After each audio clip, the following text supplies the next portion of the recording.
Oke, Bismillahirrahmanirrahim. Assalamualaikum warahmatullahi wabarakatuh.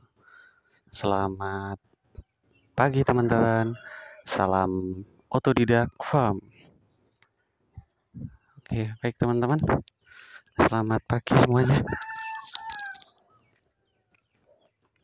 Seperti biasa teman-teman ya. Aktivitas pagi ini vlog bebek. Oke, vlog bebek kali ini kita akan lihat perkembangan bebek per hari ini, per pagi ini seperti biasa. Setiap pagi kita aktivitas ke kandang. Yang pertama mematikan lampu, yang kedua mengecek pakan dan minum, terus kemudian cek kondisi bebek bagaimana.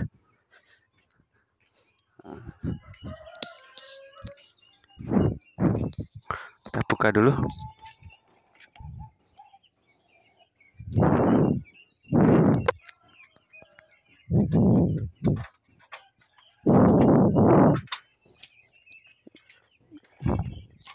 Oke. Yuk teman-teman. Nah, itu dia teman-teman. Ya. Vlog bebek di kandang otodidak farm. Bebek usia sebentar 17 hari ya. Di kandang otodidak farm. Teman-teman, bisa teman-teman lihat. Oke. Kemarin ada sebagian subscriber kita setia yang komen, ada teman-teman yang nanya, kok sepertinya tidak rancak ya Mas? Tapi beliau jawab sendiri, kok tidak rancak ya Mas? Oh ternyata saya baru lihat videonya sampai selesai, ternyata itu dicampur. Oh iya, memang saya sudah jelaskan di video bahwa ini saya campur 2 periode. Jadi periode pertama dan periode kedua. Kenapa saya campur? Karena untuk efisiensi waktu dan tenaga. Karena bulan puasa ya teman-teman. Dan juga untuk kejar target juga supaya nanti kita bisa panen maksimal di hari panen nanti sebelum lebaran tentunya teman-teman, karena diperkirakan nanti harga akan naik teman-teman, harga akan naik dan cenderung tinggi ya. Insya Allah semoga dapat harga terbaik lah, semoga. Jadi kalau momen seperti lebaran, seperti tahun baru gitu, memang harga seperti Idul Adha juga, seperti hari-hari raya Natal dan lain-lain itu seperti bebek, unggas yang lain itu memang ada kenaikan harganya. Seperti hari raya Idul Fitri, hari raya Idul Adha, hari raya agama-agama lain itu juga cenderung unggas mengalami kenaikan. Ini pun telur pun juga mengalami kenaikan. Per hari ini kemarin saya beli itu 29 lebih per kilonya di Superindo. Nah, entah kalau di eceran berapa ya. Nah, makanya kita kejar untuk waktu pemeliharaannya ini supaya bisa maksimal panennya nanti. Ya semoga hasilnya maksimal. Gitu ya teman-teman, kita ikhtiar saja supaya kita serahkan semuanya sama Allah, biar Allah bantu panennya bisa maksimal. Kita berusaha pelihara dengan baik. Oke, gitu ya teman-teman. Ini bebek usia 17 hari di kandang otodidak farm. Oke, bisa teman-teman lihat itu perkembangannya. Yang besar itu memang mantap sih itu. Bodinya sudah kelihatan. Seperti bebek yang sudah besar tapi bulunya masih kuning. Nah, itulah keunggulannya DOD yang saya atau DOD yang kami pakai di kandang otodidak farm. Kita tidak, kalau memang bagus kita bilang bagus, kalau memang kurang ya kita jujur bilang kurang bagus gitu. Jadi supaya teman-teman juga bisa belajar bareng, ada pengetahuan, kita bisa compare antara DOD satu dengan yang lain. Kelebihannya apa, kekurangannya apa? Tentunya yang pertama harga. Kalau DOD tetasan rumahan atau lokal ini kan harganya sedikit lebih murah daripada DOD pabrikan. Bukan sedikit sih, lumayan banyak kalau kalau kita meliharanya banyak. Nah, tapi memang kalau lokal ini ya apa adanya seperti ini karena memang eh, mungkin indukannya atau eh, jenis keturunannya itu mungkin tidak seleksi vaksinnya pun tidak seketat dari PT ya atau pabrikan. Jadi kalau untuk pertumbuhan kerataannya insya Allah ini tidak kalah, tapi memang speknya ini tidak bisa seperti pabrikan. Oh, kalau pabrikan itu bisa sampai 2 kilo lebih, kalau ini bisa mungkin sampai segitu, tapi waktunya butuh agak sedikit panjang. Ya tidak masalah, kita lihat saja pasarnya seperti apa. Maksudnya itu permintaan pasar di sekitar kita tuh bobot berapa. Kalau di sini paling kemarin itu mintanya 1 kilo, 1,1, 1,2, 1,3. Bahkan ada yang minta di bawah 1 kilo.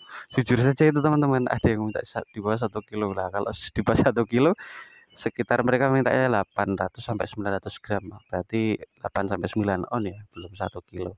Tapi nggak apa-apa, namanya bakul, namanya pedagang, itu memang permintaannya macam-macam. Nah, tinggal kita saja, kita sanggup tidak untuk memenuhinya. Kalau memang kita sanggup, ya kita setting bobot segitu untuk dipanen. Nah, kalau tidak sanggup, ya tidak usah disetting seperti itu. Itu ya teman-teman. Nah, monggo kita kembalikan ke teman-teman semua untuk panennya mau bobot berapa. Kita matikan dulu lampunya teman-teman.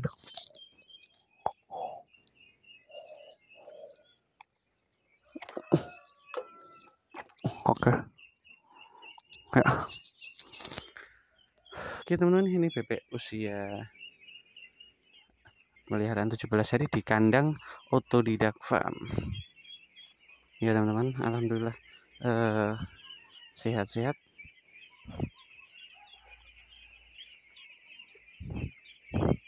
Oh, kemarin saya beri daun singkong habis, daun singkong tumbuh di kandang saya berikan habis. Oke teman-teman, untuk minum masih tetap sama ya, pakan juga masih full.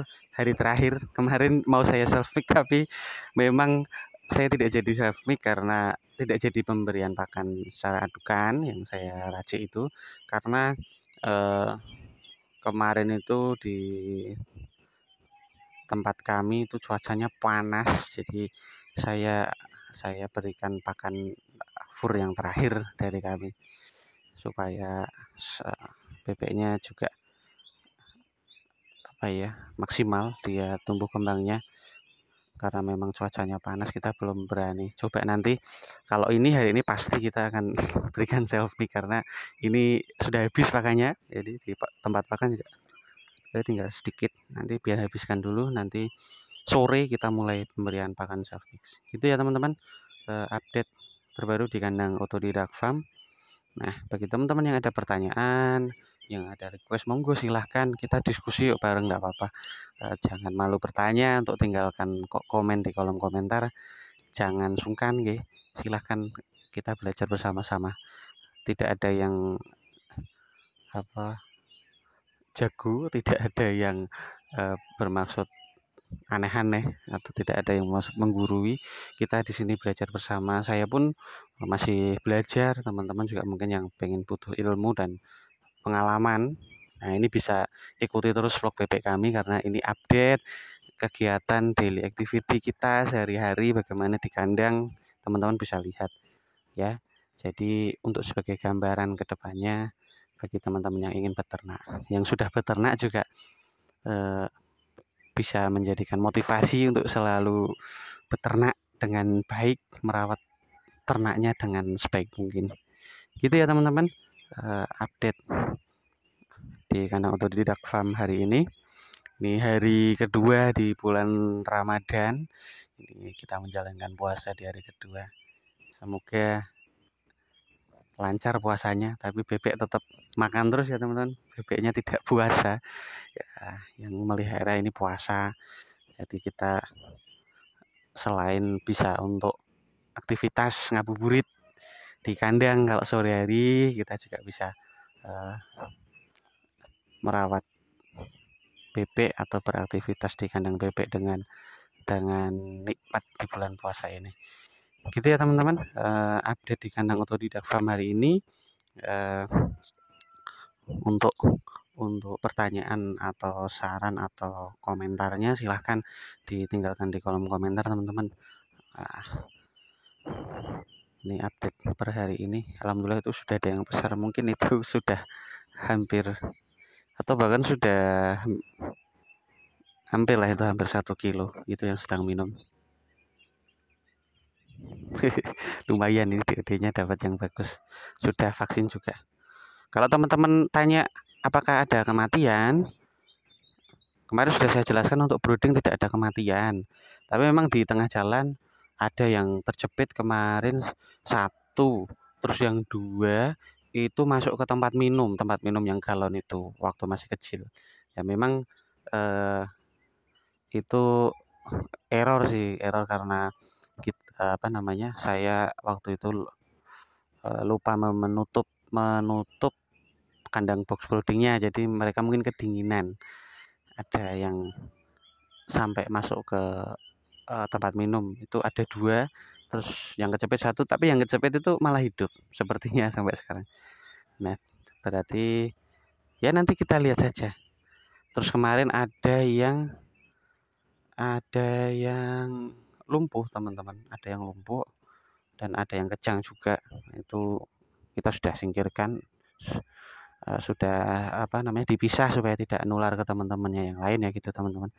Nah, pokoknya sebisa mungkin kalau ada yang mengalami kendala, kita lihat dulu kasusnya apa, sakitnya apa. Kalau masih bisa kita obati semaksimal mungkin. Kalau memang sudah tidak bisa, memang kita harus pisah teman-teman. Karena resiko itu akan menular ke bebek yang lain. Jadi jangan sampai menular, kita pisah bebeknya, kita sendirikan tempatnya supaya tidak campur. Dan kalau bisa sembuh ya alhamdulillah, seperti yang kecepit kemarin tuh sembuh alhamdulillah, walaupun berdarah. Nah, tapi sembuh alhamdulillah sampai sekarang. Nah, justru malah yang sakit itu mati karena mungkin itu virus ya, penyakit. Ada yang lumpuh, ada ya juga yang terkena kejang kemarin. Sudah kita pisah, sudah kita beri obat. Ya memang seperti itu, kadang itu faktor dari virus, bisa jadi juga dari bebeknya, kondisi bebeknya, dan kadang yang paling yang paling mempengaruhi itu adalah faktor genetik, atau mungkin bisa jadi induknya itu sudah terkena virus. Jadi dia membawa virus sejak dari induknya sampai di sini, akhirnya dia terkena penyakit itu. Bisa jadi seperti itu teman-teman. Jadi mari belajar bersama di channel ini. Bagi teman-teman yang bermanfaat bisa share ke teman-teman yang lain, komen atau subscribe, jangan lupa ya teman-teman. Sekian video dari kandang otodidak farm, semoga teman-teman berkenan. Selamat menjalankan ibadah puasa. Salam peternak rumahan, salam otodidak farm. Assalamualaikum warahmatullahi wabarakatuh.